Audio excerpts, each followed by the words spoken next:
Adnan Huskic joins us now from the Bosnian capital, Sarajevo. Adnan, thanks so much for coming in on the show. Now, let's pick up on that thought there from Željko Komšić. He was saying about the meddling of the neighboring countries. What is he referring to? Well, when he says the neighboring countries, we first have to make clear that he's talking about Serbia and Croatia. Both countries actually treat Bosnia as a special case, and this has always been pretty much the case, simply because there is a large chunk of their kin that lives in this country, and that both these countries, so Croatia and Serbia, were co-signatories of the Dayton Peace Agreement. And while their meddling was largely countered during or since the end of the war, all the way into mid-2000, roughly due to various reasons. First of all, because Serbia was trying to reintegrate into society of states, post-90s, when Serbia was seen as a pariah state, but also due to heavy international involvement in Bosnia. Croatia, on the other side, was very much involved in the trying to finish the accession process to the European Union, and was in a way consumed by that and unable to properly engage. But we have two reasons why there is a strong re-engagement of these countries in Bosnia. The first one is that the international presence in Bosnia post-2006 has decreased, has rapidly and radically decreased.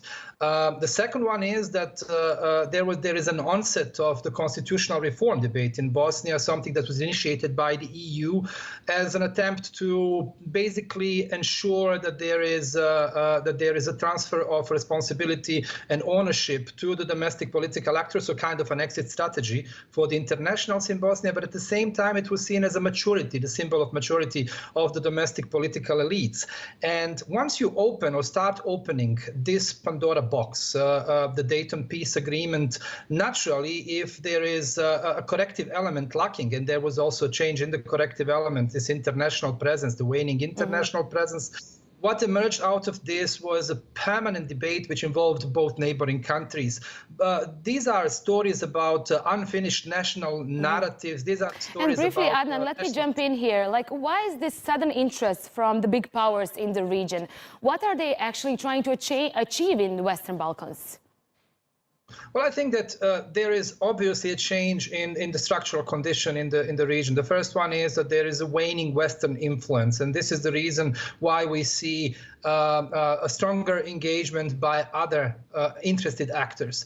What we are normally talking about is what is happening is that the United States has largely left the region post-2001, post-9/11, with the changes in, especially in the foreign policy priorities, but that the EU was either unwilling or unable, or that it simply happened at the wrong moment, because since 2008 and the onset of the economic crisis, in the sovereign debt crisis in Europe, plus all the other problems that emerged ever since, starting with Brexit, the rise of populism, and so on, the EU was unable to properly engage in the region.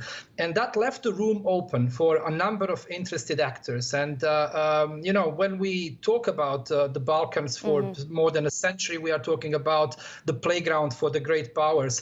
And this seems to be returning, and this seems to be becoming once again one of those traits of the region. Adnan Huskic, live for us from Sarajevo. Thanks so much for your thoughts for us here at TRT World.